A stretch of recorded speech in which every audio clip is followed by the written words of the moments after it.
छोटे मन से कोई बड़ा नहीं होता, टूटे मन से कोई खड़ा नहीं होता। इसीलिए तो भगवान कृष्ण को शस्त्रों से सज्ज रथ पर चढ़े कुरुक्षेत्र के मैदान में खड़े अर्जुन को गीता सुनानी पड़ी।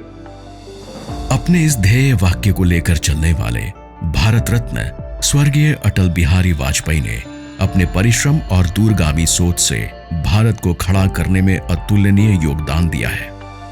सत्ता का खेल तो चलेगा, सरकारें आएंगी जाएंगी, पार्टियां बनेगी बिगड़ेंगी, मगर ये देश रहना चाहिए, इस देश का लोकतंत्र अमर रहना चाहिए। अटल बिहारी वाजपेयी ने बतौर प्रधानमंत्री भारत को बुनियादी ढांचे के लिहाज से विश्व के अग्रणी देशों की कतार में खड़ा करने का प्रयास किया।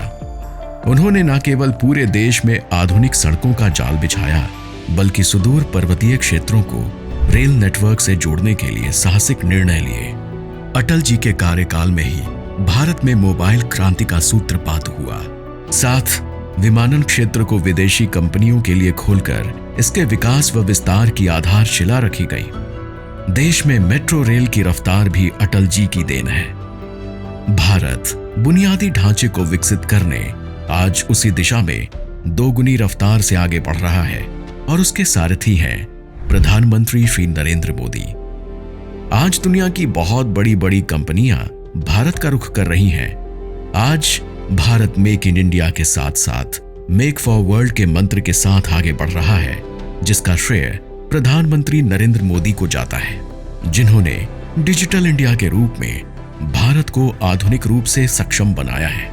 मिनिमम गवर्नमेंट मैक्सिमम गवर्नेंस के सिद्धांतों पर चलते हुए सरकार और जनता के बीच, सिस्टम और सुविधाओं के बीच, समस्याओं और सर्विस के बीच गैप कम करना, और इसलिए डिजिटल इंडिया सामान्य नागरिकों को सुविधा और उनके एम्पावरमेंट का एक बहुत सशक्त माध्यम है।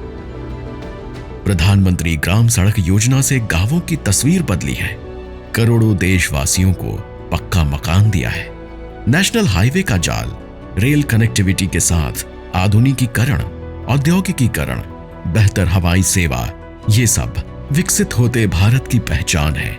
विकास की इस यात्रा में अपनी हिस्सेदारी निभाने छत्तीसगढ़ भी तैयार है। अटल पथ पर आगे बढ़ चुका है छत्तीसगढ़।